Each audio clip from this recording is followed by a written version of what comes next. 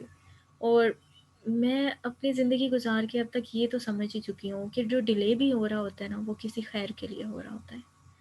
اگر اللہ تعالیٰ نے آپ کو ایک وقت میں کوئی چیز نہیں دی نا تو اس کا مطلب ہے کہ وہ دوسرے وقت میں آپ کو کسی اور بہترین چیز سے نوازنا چاہتا ہے. تو اس لیے جب وہ صبر کروائے نا تو صبر کر لیا کریں. اللہ تعالیٰ آپ لوگوں کو سلامت رکھے اور آپ سب کے لیے آسانیاں پیدا ہوں. مجھے پتہ ہے آپ سب لوگ اسٹرگل کر رہے ہیں، اور بیٹا اسٹرگل کے بغیر کچھ نہیں ملتا. محنت کرنی پڑتی ہے، جان لگانی پڑتی ہے، اور اصل مزہ بھی جان لگانے میں ہی ہے. اگر آپ کہو کہ محنت کیے بغیر ہی سارا کچھ مل جائے، وہ منزل جو پانی ہے اس منزل تک پہنچتے ہوئے پاؤں زخمی نہ ہو تو ایسا نہیں ہوگا. زخمی تھوڑا سا ہونا پڑے گا، لیکن یہ یاد رکھنا کہ جب منزل ملتی ہے نا تو بیٹا پاؤں کے زخم یاد نہیں رہتے، وہ زخم بھول جاتے ہیں. منزل کی خوبصورتی، اس کی خوشی اس قدر ہوتی ہے کہ انسان کے اندر اپنے درد کا کوئی احساس باقی نہیں رہتا. تو صرف اپنی منزل کو سامنے رکھو اور اپنی تکلیفوں کو، اپنی پریشانیوں کو بھول جاؤ. آسانیوں کی تلاش میں نہیں بیٹھنا. اللہ سے یہ دعا کرو کہ اللہ ہماری ہمتیں بڑھا دے، اور ہمت بڑھ گئی نا تو پھر کام آسان ہو جائیں گے. اور جب بھی کوئی کام کرنے لگے تو جو میری عادت ہے وہ میں یہ کہتی ہوں اللہ سے، اللہ اگر میں نہیں کرنا ہے نا میں نہیں کر سکتی، آپ کروائیں گے تو ہو جائے گا. اور میں اپنے چھوٹے چھوٹے کام کا بھی اللہ سے ذکر کرتی ہوں، اللہ میں نے یہ کرنا ہے، ابھی یہ کروا دیں، اللہ وہ کروا دیں. اور پھر بسم اللہ پڑھ کے اور یا ربی یسر ولا تعسر وتمم بالخیر والی دعا پڑھ کے میں اپنے کام شروع کرتی ہوں. اور اللہ تعالیٰ کی رحمت سے اتنی برکت ہوتی ہے کہ کام بھی آسانی سے مکمل ہو جاتے ہیں، مجھے تھکن بھی اس طرح نہیں ہوتی. اور بہت سارے لوگ مجھ سے یہ پوچھتے ہیں کہ میم آپ یہ سارا کچھ مینیج کس طرح کرتی ہیں. تو پھر بس یہی میرے پاس کچھ فارمولے ہیں میرے پاس، تو انہی کو استعمال کر کے میں آگے جاتی ہوں. بسم اللہ پڑھنا، دعا پڑھنا، اور پھر تمام کام ہو جاتے ہیں.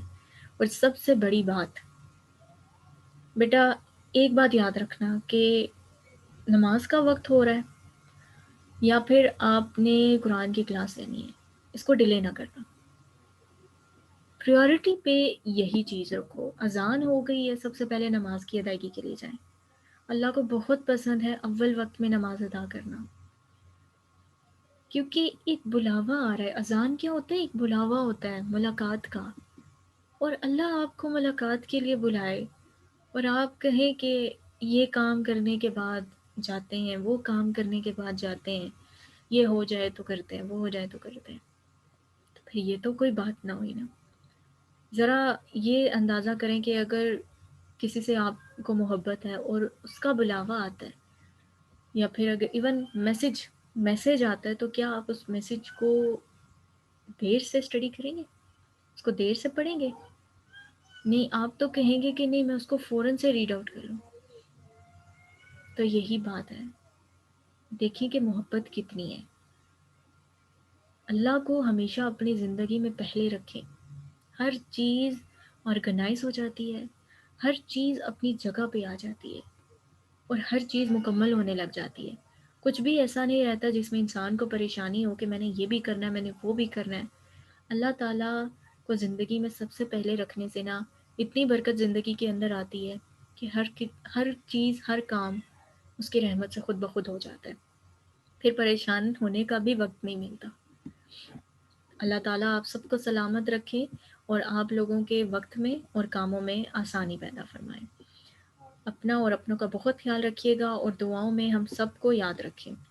جزاکم اللہ خیر، فی امان اللہ.